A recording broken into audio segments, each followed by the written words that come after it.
everyone, and welcome back to another Artifact Corner. You might notice a different voice today, and that's because our director who normally voices these videos is sick and sounds like a frog. Today we'll be looking at a Victorian pitcher made sometime between 1850 and 1900.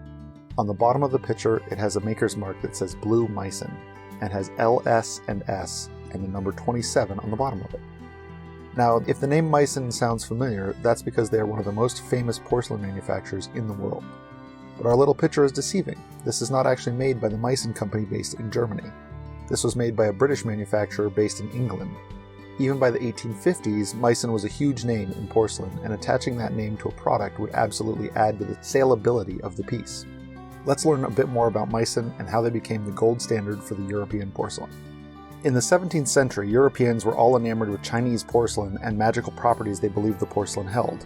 It was even said that if someone tried to poison food held in a Chinese porcelain dish, the dish would break into pieces.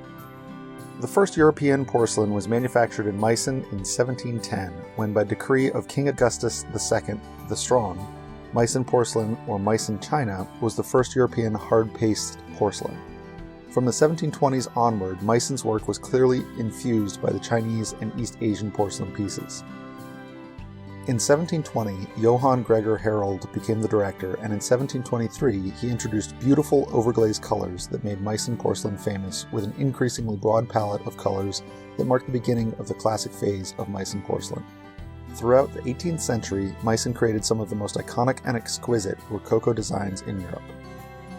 In the 19th century, Ernst August Luderitz modernized many of the Rococo figurines and reissued them, creating a second Rococo characterized by lacework details, made from actual lace dipped in slip and fired, and applied flowers.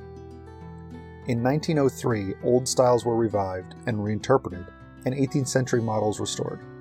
Some appealing work in the Art Nouveau style was produced, but Meissen's mainstay continued to be the constant production of revived 18th century models.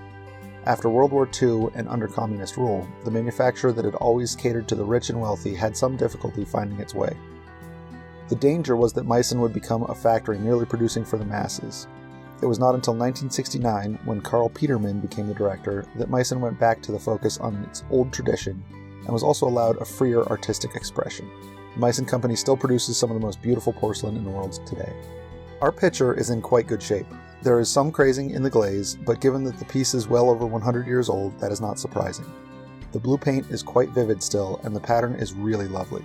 It is a lovely example of Victorian European porcelain, and we're lucky to have it in our collections. Thanks so much for stopping by.